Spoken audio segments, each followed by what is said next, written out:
Thank you so much, Jay and Hazel and Rick and everybody else at BookThug for turning this around in like insane speed. I mean, you've heard this from me before, but it really is pretty remarkable. So Little Death, because of nerves, I don't trust myself to précis the plot here, so I'm just going to read what's on the back of the book a little bit.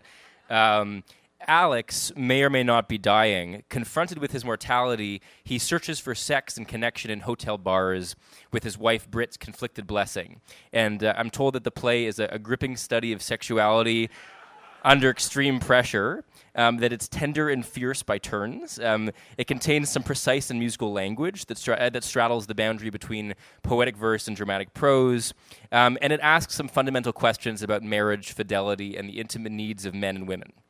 So I'm going to read a little short scene where Alex has, and it should be said that so Alex and his wife Brit have come to some sort of contract about monogamy or non-monogamy, that he is philandering with consent, but the consent is sort of conditional and tentative and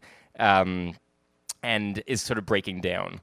And so in this scene, it's late in the play, he's just gotten some upsetting medical news, and he's run out of the doctor's appointment, and he's landed at this bar, at this hotel bar, where he's found a young woman who's a young film actress, whom he and we, the audience, met once before earlier in the play. And so he says, and I'm reading both parts here, and I will indicate a little bit who I'm. So picture me as a man in his mid-30s who's just received a dire medical diagnosis, and a 22-year-old female film actress.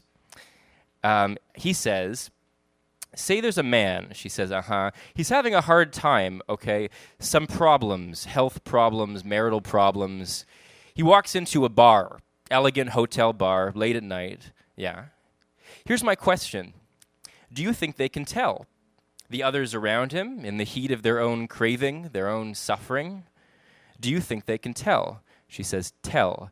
Is he marked by it? Does he emit noxious vapors or magnetic charges?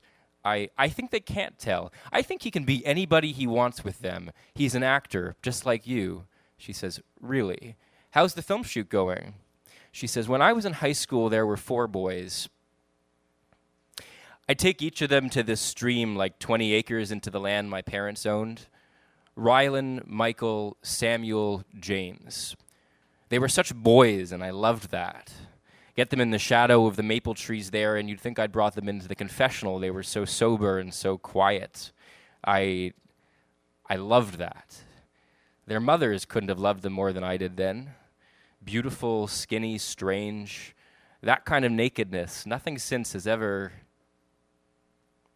2 of them are dead now, Rylan and James. They were best friends in the same car on the highway. Michael's an alcoholic. Samuel is the sweetest father I've ever met in my life.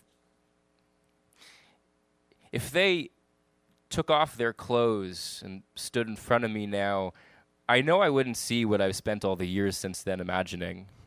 I'd just see men. Awful, isn't it? The saddest. Maybe they all should have died with Rylan and James. And if you want to come to my room tonight, you can. He says, I'm not what you want. How do you know? He says, I'd make you sad. She says, I think people can tell. Yes, I think women can tell. I think you come here because women can tell. And that makes you feel held. He says, it's late. I should be getting home. My wife's waiting for me. Thanks.